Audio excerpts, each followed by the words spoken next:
T20 world cup 2026 को Scotland र नेपालको यो खेल आज नेपालले टस जितेर सुरुवाती क्रममा बलिङ गर्ने निर्णय गरेको थियो र 171 को टार्गेट चेज गर्ने क्रममा नेपालले 166 बनाएको छ। 3 विकेटको क्षतिमा 19 ओभरको खेलको समाप्ति भएको छ।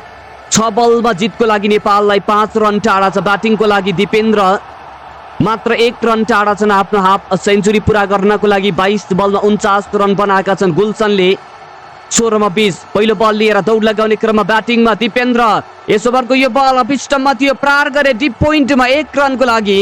1 रन सँगै दिपेन्द्र सिंह ऐरीले 23 बलमा 50 रन पूरा गरेका छन्। T20 वर्ल्ड कप 2026 मा दिपेन्द्र सिंह ऐरी टाइगरको लागि यो दोस्रो हाफ सेन्चुरी रहेको छ।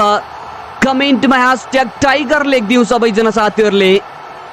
5 बलमा जितको लागि नेपाललाई 4 रन टाढा स्कटल्यान्ड विरुद्धको यो खेलमा शानदार प्रदर्शन गरे। 23 बल 50 रनको score Dipendra Singh Airi टाइगरको ब्याटबाट।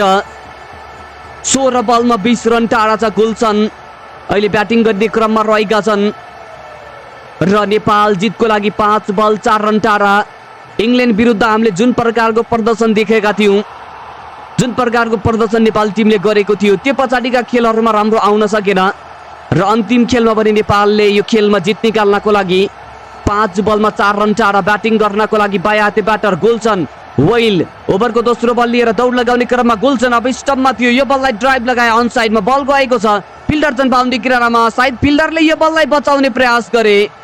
एम्पायरले boundary check गर्नेछन्। 2 रनको लागि दौड लगाए, सायद यो 4 रन हो जस्तो लागिराखेको छ नेपाललाई जितको लागि। यहाँनिर सायद यो बाउन्ड्री नै पर्याप्त हुनेछ जस्तो लागेको छ।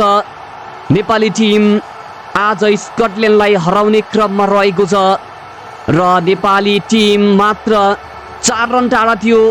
एम्पायरले बाउन्ड्री चेक गर्ने क्रममा छन् र यो 4 रन आउनेछ साथीहरू र यो चौकासँगै नेपालले लगभग यो खेलमा जित निकालेको छ र नेपाली टिम 7 विकेटले यो खेलमा जित निकाल्यो। कमेन्ट बक्समा आएर टिम नेपाललाई कङ्ग्रेचुलेसन भनेर लेखिदिनु होला। दिपेन्द्र सिंह ऐरी टाइगरको लागि #टाइगर लेखिदिउँ।